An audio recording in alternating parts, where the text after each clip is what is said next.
Doug from unSkript here, and continuing our series on understanding cloud costs. And we have a couple videos up that show how I've collected data from the Amazon cost and usage report and generated some charts.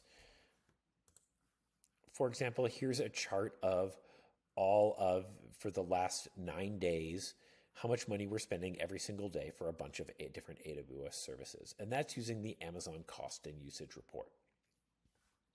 So how did we get this data so this data is stored in S3 and we suck it into Redshift. And from Redshift, we can make queries and then make these graphs. So how do we get the data from Amazon S3 into Redshift? Well, I'm going to show you the runbook that we have here. And this is a runbook that you could schedule to run once a day. So the data is always up to date. And then you can run your scripts to see like all your products. We have another video that shows like EC2, which instances are costing us the most amount of money. So this is the runbook that we use to get the data from S3 and suck it into our Redshift database. I am not a database engineer, and so all of you who understand SQL a lot better than I do are going to look at this and like, this guy sees everything like a hammer. And fair enough. If you have suggestions on how I can make these queries better, I would love to hear them. Like, I am not a SQL engineer. I am not a database engineer, but I got this to work. So like, yay me.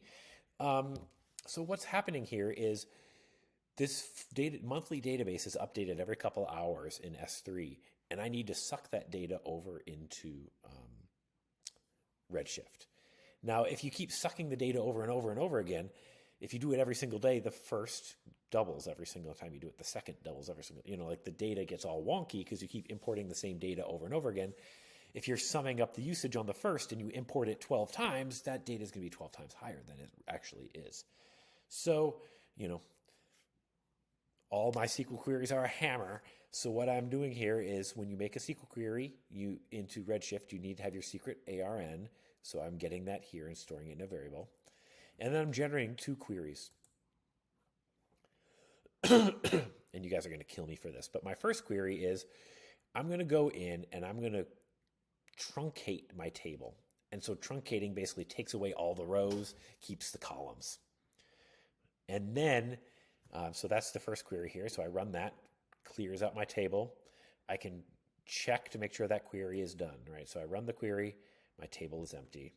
Let's make sure that the table is actually empty, that work has been done. And it says that the status is finished. So yes, I have cleared out my table. And now what I'm going to do is I'm just going to take the data from S3 and repopulate my database. And now we can check. It has started. It hasn't completed yet. And now it is finished. So how long did that take?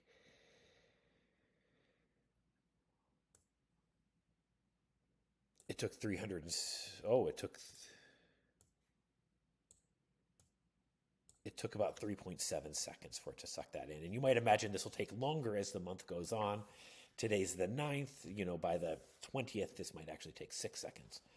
Anyway, now the data is in the database and we can run those queries that I showed earlier.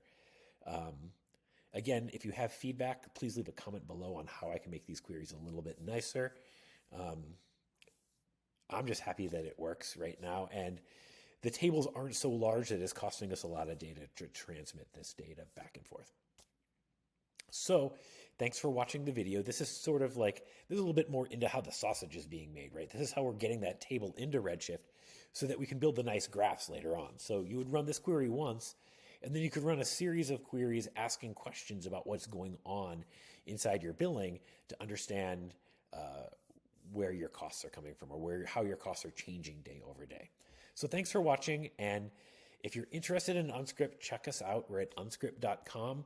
We offer this as a free open source Docker install, or you can use our free trial, which is online as well. You can see the link at unSkript.com. Thanks for watching.